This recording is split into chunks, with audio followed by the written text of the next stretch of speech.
بشر فؤادك كي يظل رطيبا، أن الذي يرجوه بات قريبا. بشره بالإنعام بعد تصبر، يرعاك ربك صيبا وشكيبا.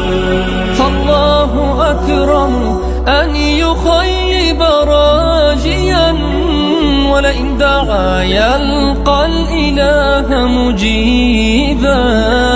أيقن بما ترجو وإن طال الرجاء، سيفيض يوما مترعا ورحيبا. بشر فؤادك كي يظل رطيبا، أن الذي